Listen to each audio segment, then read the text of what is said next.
Good evening, visitors. Welcome to the Australian War Memorial's Last Post ceremony. My name is Joanne Smedley, and joining us today from the Royal Australian Air Force is Flight Lieutenant Jim Tierney. We warmly welcome the family of Private Thomas Sefton Creswick, whose story will be told shortly. We welcome the veterans who have served, those that are still serving, and the families that support them. We acknowledge the members of RSL and Services Clubs Association, RSL Victoria, and RSL Queensland, who are watching the broadcast of this ceremony across Australia. During the ceremony, wreaths will be laid at the base of the pool of reflection by family and visitors.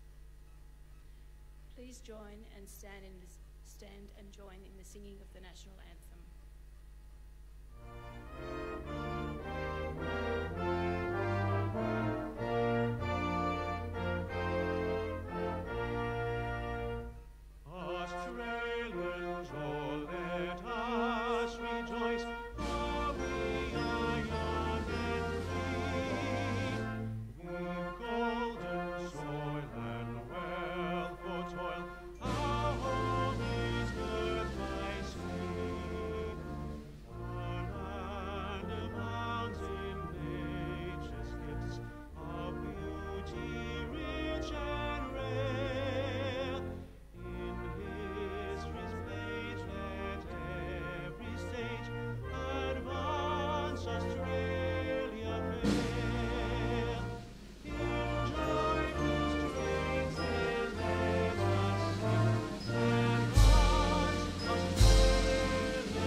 The Australian War Memorial was the vision of Charles Bean, Australia's First World War official historian. Bean landed with the Australian troops on Gallipoli and stayed with them at the front through to the end of the war. The idea of this national memorial and museum came to him at Pozières, France, in the depths of the bloody fighting of 1916. Bean's idea was this would be a place where families and friends could mourn loved ones buried in faraway places. It would also be a place that could help all Australians understand what these men and women had endured and what they had done for us.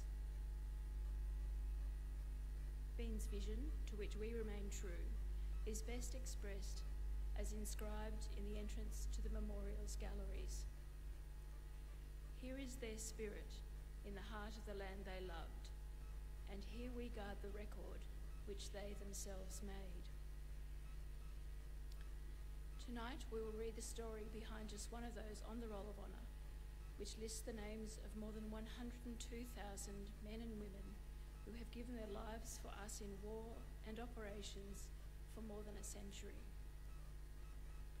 But first we present a lament, Flowers of the Forest. Wreaths or floral tributes will now be laid at the base of the pool of reflection.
Today we remember and pay tribute to Private Thomas Creswick.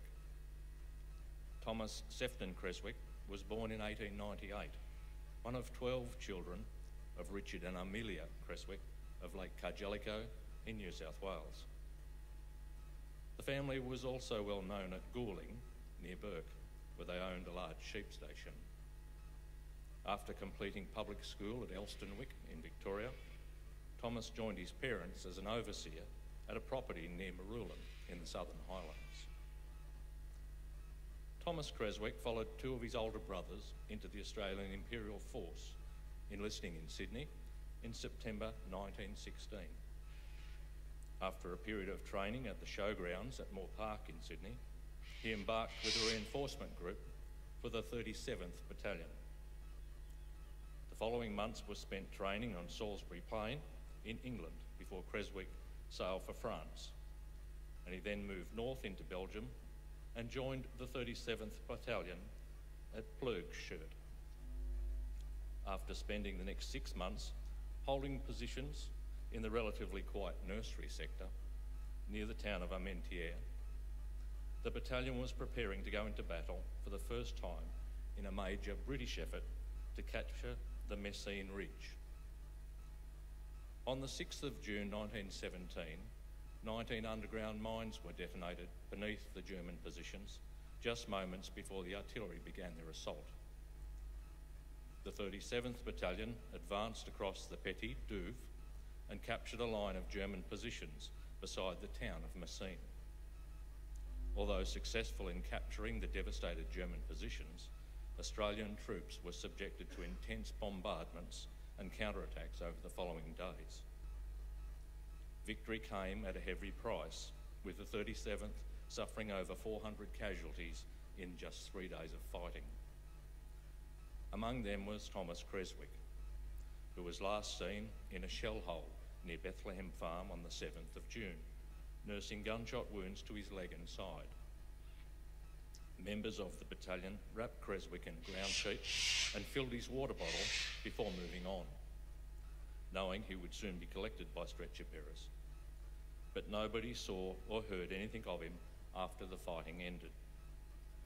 He was listed as missing in action until a court of inquiry in January 1918 determined that he had been killed sometime between the 7th and the 9th of June 1917. He was just 19 years old. The historical records do not relate the grief the Creswick family endured after learning of Thomas's death, but we can only imagine their sorrow after learning that Thomas's older brother Norman had also been killed fighting at Messines, although he too was nowhere to be found. Both Creswick brothers are commemorated on the same panel at the Menengate Memorial, among over 6,000 Australians killed fighting in Belgium who have no known grave. Thomas Creswick is listed on the Roll of Honour on my right, among almost 62,000 Australians who died while serving in the First World War. His photograph is displayed beside the pool of reflection. His is just one of the many stories of service and sacrifice told here at the Australian War Memorial. We now remember Private Thomas Sefton Creswick, who gave his life for us, for our freedoms, and in the hope of a better world.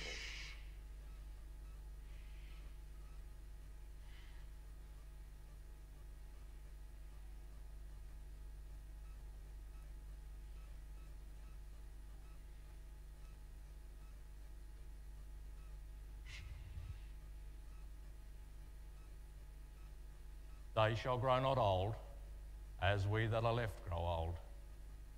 Age shall not weary them, nor the years condemn.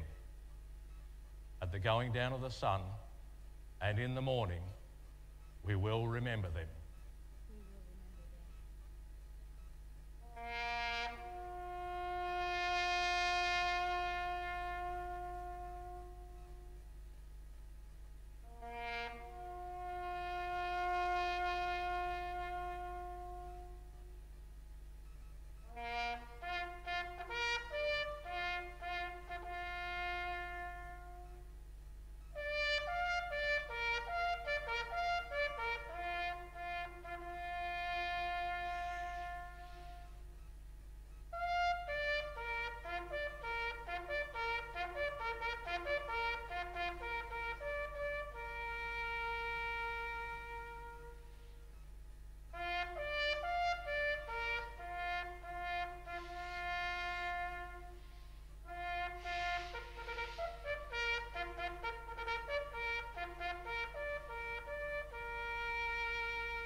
lest we forget. Lest we forget.